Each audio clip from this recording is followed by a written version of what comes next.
Hello विद्यार्थियों, स्वागत है आप सभी का आपकी अर्थशास्त्र की ऑनलाइन कक्षाओं में।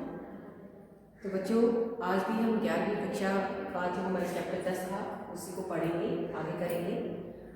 आप सभी को ये जानकर खुशी होगी कि हमने बेशक धीरे धीरे किया है, लेकिन हम अपने सिलेबस को पूरा करने के बहुत नज़दीक हैं। इसके बाद सिर्फ एक चैप्टर हमारा और रहेगा और हम आसानी से जल्दी से ही उसे भी कर लेंगे। तो चलिए करते हैं शुरू हम रोजगार की समस्या को। रोजगार की समस्या के अंतर्गत बेरोजगार कौन होते हैं, ये हमने अपनी पिछली वीडियो में ही पढ़ लिया था। बेरोजगार कौन होते हैं, श्रम की पूर्ति, श्रम बल और कार्यबल, इन तीनों में आपस में उनकी क्या परिभाषा होती है, और श्रम बल में से कार्यबल को निकालने से हम बेरोजगार कितने व्यक्ति हैं उसे हम निकाल सकते हैं। आज हम पढ़ेंगे कि बेरोजगारी की सामान्य, साप्ताहिक और दैनिक स्थिति के बारे में। बेरोजगारी की सामान्य, साप्ताहिक और दैनिक स्थिति। विद्यार्थियों, ये बेरोजगारी को मापने के तरीके हैं। सामान्य स्तर पर बेरोजगारी को मापा जा रहा है, साप्ताहिक स्तर पर या दैनिक स्तर पर। दैनिक स्तर यानी कि हर रोज किसी काम मिल रहा है, किसी काम नहीं मिल रहा है, डेली वेजेस के ऊपर जो लोग किसको हर रोज काम मिल जाता है, कुछ को बीच बीच में नहीं मिलता। तो क्या बेरोजगारी को दैनिक स्थिति के आधार पर मापा जा रहा है, या साप्ताहिक स्तर पर, या सामान्य स्तर? तीनों तरीके से हम बेरोजगारी को माप सकते हैं। लेकिन अगर हम बात करें भारतीय अर्थव्यवस्था की, तो भारतीय अर्थव्यवस्था के अंदर बेरोजगारी की दर को मापने की जो सामान्य स्तर है, उस सामान्य स्तर के आधार पर बेरोजगारी को मापा जाता है। अब ये सामान्य स्तर क्या है? सामान्य स्तर का अर्थ है, आप सभी को पता है, एक वर्ष के अंदर 365 दिन होते हैं। तो 365 दिन में से अगर किसी व्यक्ति को 183 आप लोगों को याद रखना है, क्योंकि ये आपका 1 नंबर का क्वेश्चन भी बनता है आपका कि एक साल में, एक वर्ष के अंदर 365 दिन में से अगर किसी व्यक्ति को 183 दिन या 183 दिनों से अधिक दिनों तक काम मिल जाता है, तो सामान्य स्तर पर हम उसे क्या कहते हैं कि उस व्यक्ति को रोजगार प्राप्त है, वह व्यक्ति बेरोजगार नहीं है। अर्थात जो व्यक्ति 183 दिन से कम समय तक, साल में 183 दिन जिसे काम नहीं मिलता, उससे कम मिलता है, उसे हम क्या कहेंगे? बेरोजगार कहेंगे।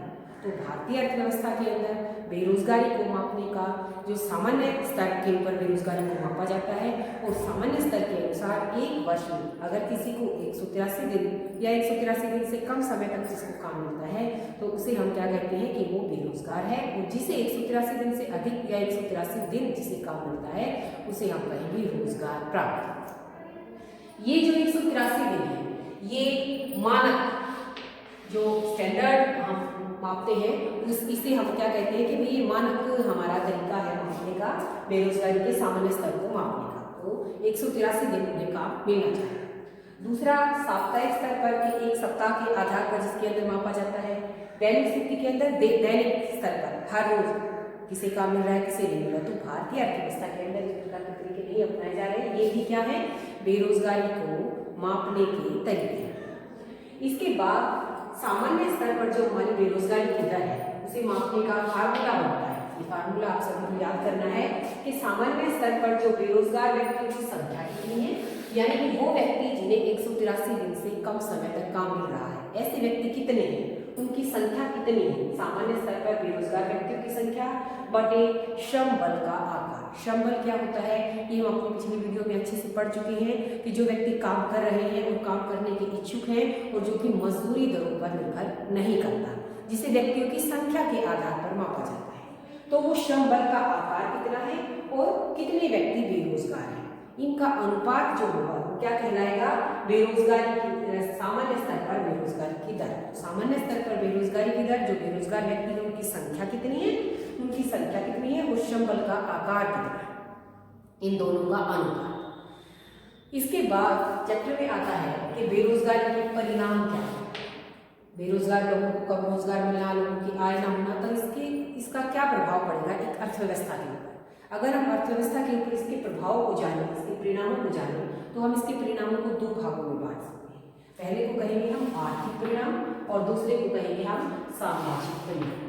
बेरोजगार व्यक्ति, अर्थव्यवस्था के अंदर बेरोजगारी अधिक है, अधिक बेरोजगार लोग हैं, तो उसका उस अर्थव्यवस्था के आर्थिक स्तर पर, आर्थिक यानी कि धन संबंधी जो उसका अर्थव्यवस्था है उसके ऊपर क्या प्रभाव पड़ेगा। तो आर्थिक परिणामों की बात करें तो इसके अंदर हमारे 3 परिणाम। पहले परिणाम को करेंगे हम मानव शक्ति का एक बहुत ही आसान सा पॉइंट है, जो मानव शक्ति यानी कि मनुष्य, हमारे अंदर जो पावर है, जो आदमी बेरोजगार है वो कोई भी काम नहीं कर रहा है, तो उसके अंदर जो शारीरिक क्षमता है, उसके अंदर जो मानसिक क्षमता है, जो उसके अंदर दिमागी शक्ति है, तो उस शक्ति का क्या हो रहा है, अप्रयोग हो रहा है। तो इसका आर्थिक परिणाम सबसे पहला आर्थिक परिणाम बेरोजगारी का क्या होगा कि जिस अर्थव्यवस्था के अंदर बेरोजगारों की संख्या अधिक है, इट मीन्स उस अर्थव्यवस्था की जो मानवीय शक्ति है, चाहे उसका शारीरिक लगाओ चाहे उसका मानसिक लगाओ, उसका प्रयोग नहीं हो रहा, अप्रयोग उसका हो रहा है। अगर उन्हें काम मिले, रोजगार मिले तो वो अपनी क्षमता का प्रयोग करेंगे, अपनी क्षमता के आधार पर उत्पादन को बढ़ाएंगे, राष्ट्र की आय को बढ़ाएंगे, लेकिन क्योंकि उन्हें काम नहीं मिल रहा तो मानव शक्ति का क्या हो रहा है, अप्रयोग हो रहा है, उसका कोई यूज ही नहीं हो रहा। दूसरा इसका आर्थिक परिणाम क्या होगा, उत्पादन हानि। अब काम नहीं करेंगे तो क्या होगा, उत्पादन नहीं होगा। अगर वो लोग काम करते तो उत्पादन बढ़ता, आय बढ़ती, तो इस तरह से क्या होता, अर्थव्यवस्था, पूंजी निर्माण बढ़ता, सारे काम अच्छे होते। लेकिन अब क्योंकि उन लोगों को काम नहीं मिल रहा, क्योंकि उनकी मानव शक्ति का अप्रयोग हो रहा है, उसका कोई यूज नहीं हो रहा, तो इससे क्या होगा, उत्पादन में हानि होगी, कमी होगी, या हम कह सकते हैं कम उत्पादन होगा, नुकसान होगा। अब खा तो सभी रहे हैं, पेट तो सबका भर रहा है, लेकिन उत्पादन वो कर नहीं रही, तो इससे क्या होगा, राष्ट्र की अर्थव्यवस्था के ऊपर बुरा प्रभाव पड़ेगा, उत्पादन के अंदर कमी आएगी, नुकसान होगा, हानि होगी। तीसरा परिणाम है पूंजी निर्माण में गिरावट। पूंजी निर्माण में भी गिरावट होगी। पूंजी निर्माण यानी कि अर्थव्यवस्था के अंदर जो पूंजीगत वस्तुएं हैं उनकी मात्रा में वृद्धि हो और निवेश बढ़े, लोग अधिक उत्पादन करेंगे, अधिक आय बढ़ेगी, तो इस तरह से अर्थव्यवस्था के अंदर जो अधिक तकनीकें आएंगी, अधिक मशीनें खरीदी जाएंगी, जो लोगों को और रोजगार देंगी, उत्पादन को बढ़ाएगी, राष्ट्र की आय को बढ़ाएगी, लोगों के जीवन स्तर को बढ़ाएगी, उन सभी चीज़ों के अंदर क्या आएगी, गिरावट आएगी।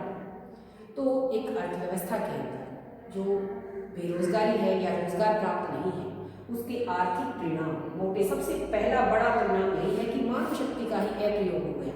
हमारे शक्ति है, जो एबिलिटी है, जो योग्यता है, उसका प्रयोग ही नहीं हो रहा है। उत्पादन में नुकसान, हानि होगी, पूंजी निर्माण में गिरावट होगी, और इसके अलावा जो दूसरे परिणाम है कि भाई जब लोगों के अंदर उनकी आवश्यकताएं, जरूरतें पूरी नहीं होती तो आपस में लड़ाई झगड़े बढ़ते हैं, समाज के अंदर आपस में बैर भाव बढ़ता है, तो ये सारे जो प्रभाव होंगे ये हम सामाजिक परिणामों में पड़ेंगे। जो बेरोजगारी है, उस बेरोजगारी का समाज के ऊपर क्या प्रभाव पड़ेगा, ये तो सिर्फ हमारी जो आर्थिक स्थिति है, जो हमारी धन संबंधी स्थिति है, उसके ऊपर प्रभाव की बात हुई। अब समाज के ऊपर इसका क्या प्रभाव पड़ेगा, तो समाज के ऊपर सबसे पहला प्रभाव क्या पड़ेगा कि जीवन की निम्न गुणवत्ता। सभी को पता है, अगर जब हमारी जरूरतें पूरी नहीं होती, हमारा आपस में घर के अंदर झगड़े शुरू हो जाते हैं, पड़ोसियों से झगड़े शुरू हो जाते हैं, पूरे समाज के अंदर अगर हम सामाजिक स्थिति की बात करें तो समाज के ऊपर बहुत ही बुरा प्रभाव पड़ता है। लोगों की जीवन शैली के ऊपर, जीवन की गुणवत्ता के ऊपर बुरा प्रभाव पड़ेगा, उनकी गुणवत्ता गिरावट आएगी, लड़ाई झगड़े होंगे आपस में, स्वास्थ्य अच्छा नहीं रहेगा, लोगों का खाने के लिए और पीने के लिए उनको भोजन नहीं मिलेगा, और उससे आपस में उनकी बैर भावना और अधिक बढ़ेगी।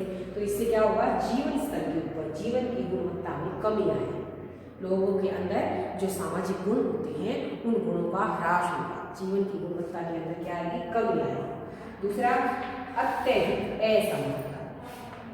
अब कुछ लोग तो अर्थव्यवस्था में ऐसे होंगे जिनको रोजगार प्राप्त है, कुछ लोग ऐसे हैं जिनको रोजगार प्राप्त नहीं है, तो समाज के अंदर क्या होगा, समाज के अंदर असमानता बढ़ जाएगी। असमानता बढ़ेगी, जिनकी जरूरतें पूरी नहीं है, कुछ समय तक तो हम लोग अपने आप को कोसते हैं, अपने समाज को कोसते हैं, सरकार को कोसते हैं, लेकिन एक समय ऐसा भी आता है जब हमारी कोई भी जरूरतें पूरी नहीं होती तो हम उसे छीन कर लेने की कोशिश करते हैं, तो समाज चोरी की भावना, कालाबाजारी की भावना, अपराध बढ़ने लग जाते हैं, अत्यधिक असमानताएं बढ़ जाती है। जब हमें आराम से कोई चीज़ नहीं मिलती तो उसको छीनने जाने की कोशिश की जाती है, तो समाज के ऊपर क्या प्रभाव पड़ेगा, असमानता, समाज के अंदर वर्ग बन जाएगी, सामाजिक अशांति पैदा हो जाएगी। तीसरे नंबर पर मैंने पॉइंट लिखा है, सामाजिक अशांति पैदा हो जाएगी, क्योंकि समाज की जरूरतें जब इसकी पूरी नहीं होती तो कुछ समय तक ही उस चीज़ को टॉलरेट किया जा सकता है, उसके बाद दूसरे गलत तरीके, गलत धंधों के अंदर लोग लग जाएंगे, गलत तरीके से लोग कमाना शुरू कर देंगे, तो इस सब का परिणाम क्या मिलेगा, समाज के अंदर सामाजिक अशांति फैलेगी और वर्ग संघर्ष पैदा होगा। वर्ग संघर्ष क्या होता है कि समाज के अंदर दो तबके बन जाएंगे, एक पूंजीपति वर्ग और एक जो मजदूर वर्ग है या निम्न वर्ग है या जिनको रोजगार प्राप्त नहीं है वो वर्ग। तो जब उस एक वर्ग की जरूरतें पूरी नहीं होगी तो वो वर्ग दूसरे वर्ग के प्रति उसका जो व्यवहार होगा वो उसके प्रति नुकसान पहुंचाने का हो जाएगा। एक अमीर वर्ग हो जाएगा समाज में, एक गरीब वर्ग हो जाएगा, और दोनों वर्गों के बीच में जब एक दूसरे की कोई समझेगा नहीं, सुनेगा नहीं, तो उनके बीच में क्या होगा, संघर्ष होगा, लड़ाई झगड़े होंगे, सामाजिक अशांति होगी, असमानता होगी, लोगों की जीवन की गुणवत्ता के अंदर कमी है। तो बेरोजगारी की एक व्यक्ति के ऊपर तो प्रभाव पड़ता ही है, क्योंकि सबसे पहले व्यक्ति ही उसे सहन करता है, और जब बहुत सारे व्यक्ति एक अर्थव्यवस्था के अंदर बेरोजगारी इकट्ठी हो जाती है तो उसका पूरे राष्ट्र के ऊपर भी बहुत बुरा प्रभाव पड़ता है। तो विद्यार्थियों, हम बेरोजगारी के बारे में पढ़ रहे हैं, बेरोजगारी के परिणामों के बारे में पढ़ रहे हैं। जो हमारी अगली वीडियो होगी उसके अंदर हम बेरोजगारी के प्रकारों के बारे में पढ़ेंगे कि बेरोजगारी कितने प्रकार की होती है, और फिर हम इस बेरोजगारी को दूर करने के लिए किस प्रकार के उपाय किए जा सकते हैं, क्या कारण हैं, उनके ऊपर भी हम डिस्कस करेंगे, और उसी के साथ फिर हमारा चैप्टर भी कंप्लीट हो जाएगा। तो आज इस वीडियो के अंदर हम इतना ही पढ़ेंगे कि बेरोजगारी की सामान्य दर क्या है, और बेरोजगारी की जो सामान्य दर है उसका फार्मूला क्या रहा, और बेरोजगारी के आर्थिक और सामाजिक परिणाम क्या रहे। उम्मीद है आप सभी को वीडियो अच्छे से समझ में आई होगी, क्योंकि बहुत ही आसान हमारा टॉपिक था। तो नेक्स्ट वीडियो में नेक्स्ट टॉपिक के साथ फिर से आपसे मिलते हैं, तब तक के लिए आप सभी का धन्यवाद।